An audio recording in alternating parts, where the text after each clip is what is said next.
Hello everyone, and thank you for your attention today as we discuss the peaceful ending of life theory. First, I would like to introduce my group to you. Kelly Kilcrease, Richard Lanverde, Emily Welsh, and I am Callie Hart. Cornelia Rulin and Shirley Moore are the two nursing theorists who developed the middle range theory known as peaceful ending of life. Cornelia Rulin graduated from Case Western Reserve University in Cleveland, Ohio in 1998 with a PhD in nursing. Shirley Moore received a diploma in nursing from the Youngstown Hospital Association School of Nursing in 1969 and her bachelor's degree in nursing in 1974 from Kent University. She later returned to school at Case Western Reserve University and received a master's degree in psychiatric and mental health in 1990 and a PhD in nursing in 1993. The peaceful ending of life theory originated in a doctoral theory course as an assignment to derive a middle range theory from a knowledgeable source of the student's choice. Rulin was the student and Moore was faculty. Rulin chose peaceful ending of life as her topic since she had just completed a significant project in Norway with a group of nurses to develop a clinical practice standard of care in the peaceful ending of life. Rulin's standards were synthesized into the peaceful ending of life theory, and Moore assisted in refining the theory. This theory is an example of the early middle range theory. It was developed using standards of practice as a source and development by a doctoral nursing student while studying knowledge development methods. Understanding middle range theories will allow for a better understanding of the peaceful ending of life theory.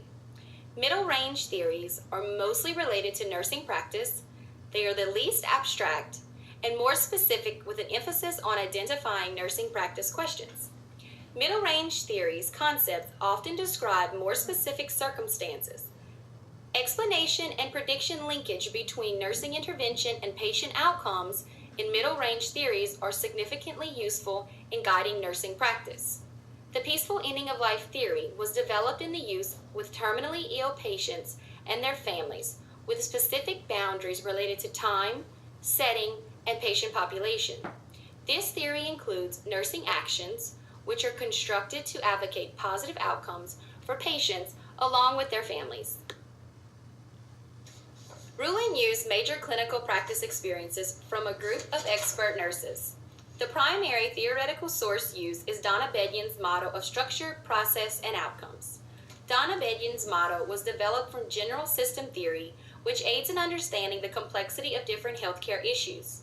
The theorists incorporated Donna Bedyan's model by nursing interventions to promote positive outcome criteria including abstinence of pain, experiencing comfort, experiencing dignity and respect, being at peace, and experiencing closeness to significant others and persons who care. The second theoretical source Rulin and Moore used was the preference theory, which illustrates and defines quality of life. The preference theory defines good life as getting what one wants. This theoretical source's major concept of explaining and defining the quality of life was useful to Moore and Rulin, since quality of life is significant in the peaceful ending of life theory. A person's approach to the end of life is an extremely personal experience, which nursing interventions play a significant role in making it a peaceful experience. Nurses should observe and interpret cues that may reflect if the patient is in a peaceful state, and if not, then the nurses should intervene appropriately. The empirical evidence used for peaceful ending of life theory is obtained through extensive review of literature and direct clinical practice experienced by expert nurses. The expert nurses had a minimum of 5 years' experience caring for terminally ill patients. The standard of care included research in pain management, comfort, nutrition, and relaxation. According to Rulin and Moore, this theory contains several statements concluding more empirical evidence is needed. The primary source of peaceful ending of life theory was written by Cornelia Rulin and Shirley Moore. The article describes their theory and its development. Peaceful ending of life theory was disclosed in an article entitled Theory Construction Based on Standards of Care, a proposed theory of the peaceful end of life. The article was published in a journal titled Nursing Outlook in 1998. Hello, I am Kelly Kilcrease. The major considerations of peaceful end-of-life theory involve its concepts. Those concepts in the peaceful end-of-life theory were identified after determining that the phenomenon of end-of-life care was lacking standardized nursing intervention. Terminally ill patients deserved interventions that focused on quality in order to promote a meaningful experience for the patient and their families. These interventions were also aimed at enhancing the patient's life through the remainder of their journey. Conceptualization of the nursing meta-paradigm pertains to the four interrelated central concepts that are fundamental aspects of the peaceful end-of-life theory. The person, number one, whom is the patient receiving care and nursing intervention, as well as their families. Families also include significant others within the person or the patient's life. Number two, the environment. The environment not only includes where a patient is living, but encompasses a more holistic approach, including the supportive system surrounding them. Number three, health. The health describes the well-being during the end-of-life journey and is more than a physical state of being. It's an emotional and dynamic in nature state of being, requiring nursing attention and intervention. And finally, number four, nursing. Nursing involves the interventions used to create a peaceful end-of-life experience by assessing, interpreting, and intervening at the appropriate times. The major central concepts and definitions of the peaceful end-of-life theory are not being in pain, the avoidance of pain or any unpleasant experience with sensory and emotional components that potentially could result in tissue damage. Experience of comfort. Relief from discomfort, the state of ease and contentment, and whatever makes life easy or pleasurable. Experience of dignity and respect. A feeling of respect and human value, incorporating patient autonomy, ensuring dignity, and conveying a sense of respect. Being at peace. Feelings of calm and harmony, and promoting contentment. Closeness to significant others.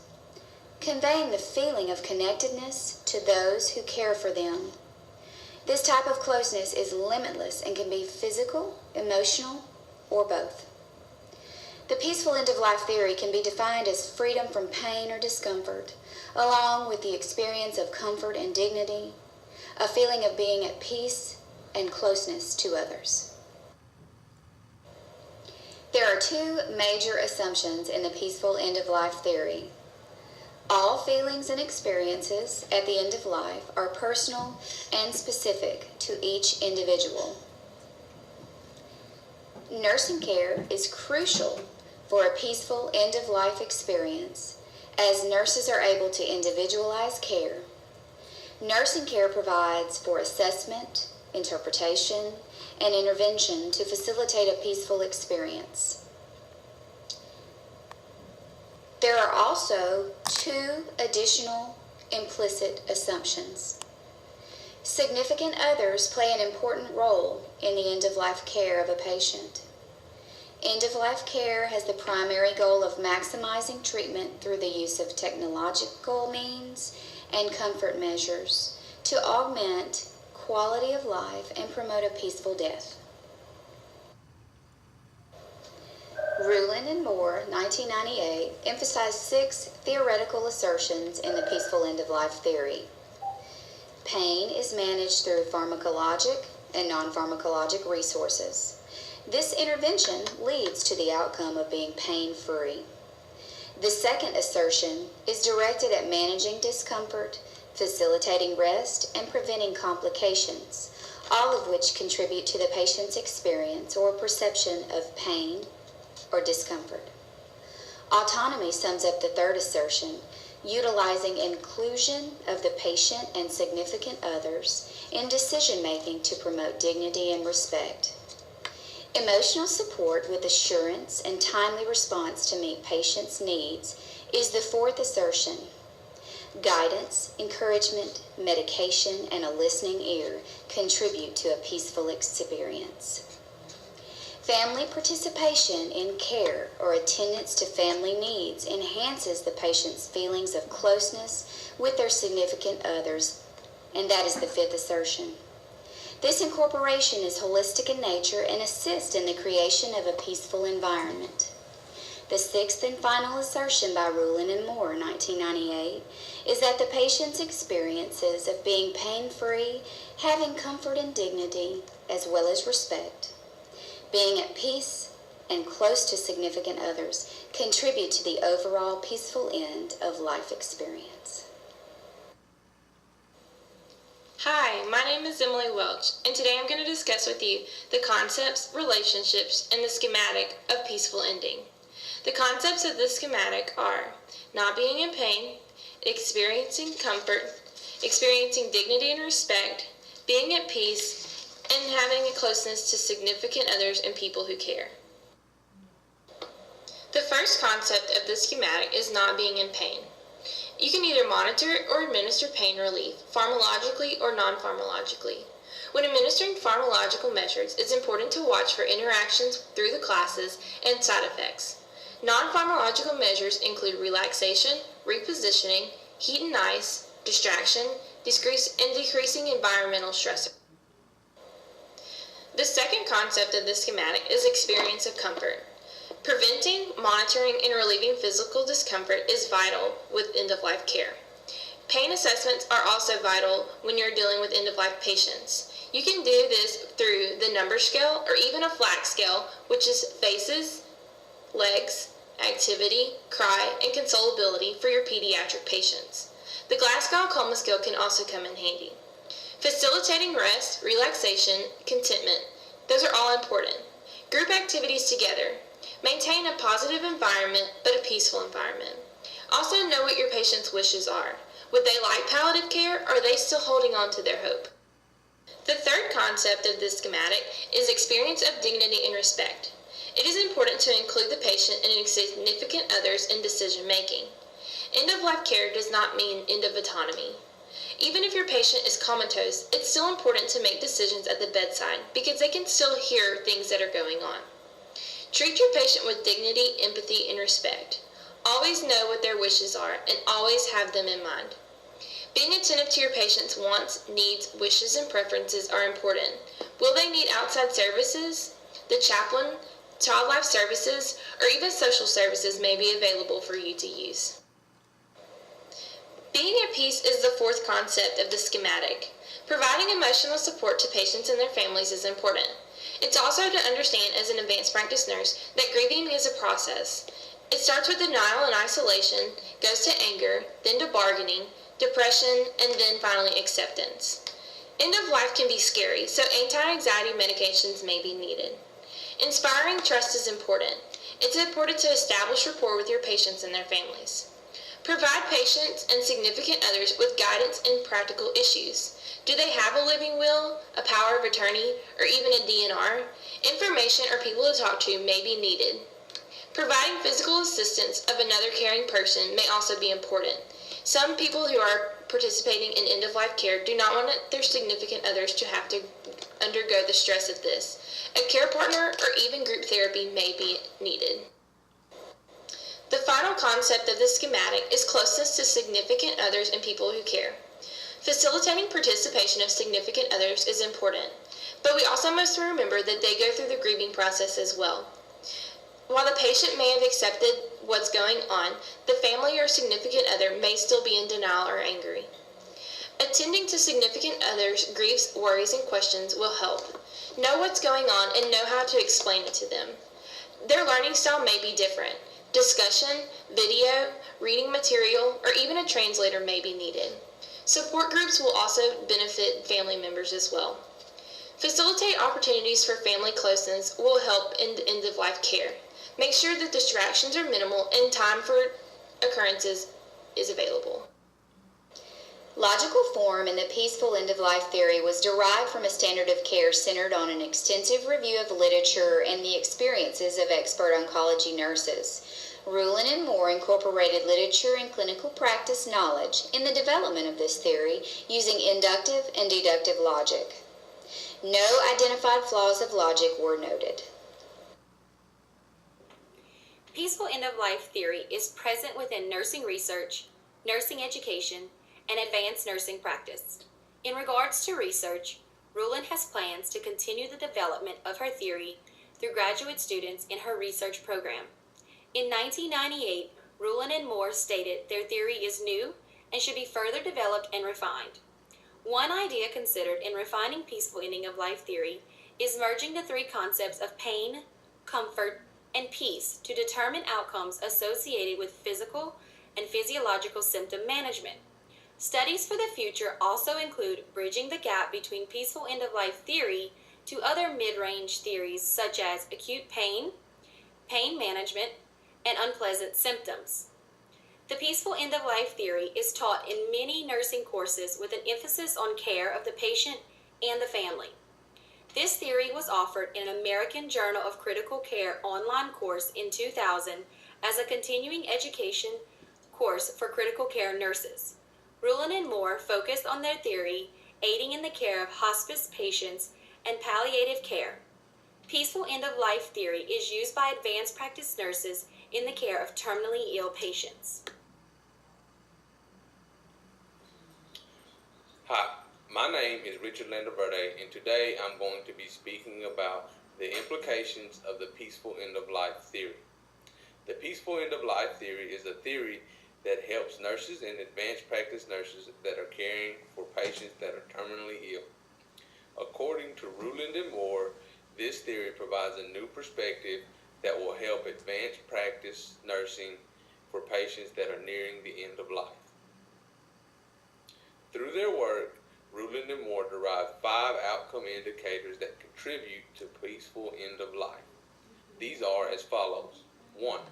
Not being in pain. 2. The experience of comfort. 3. The experience of respect and dignity. 4. The experience of being at peace. And 5. Closeness to significant others.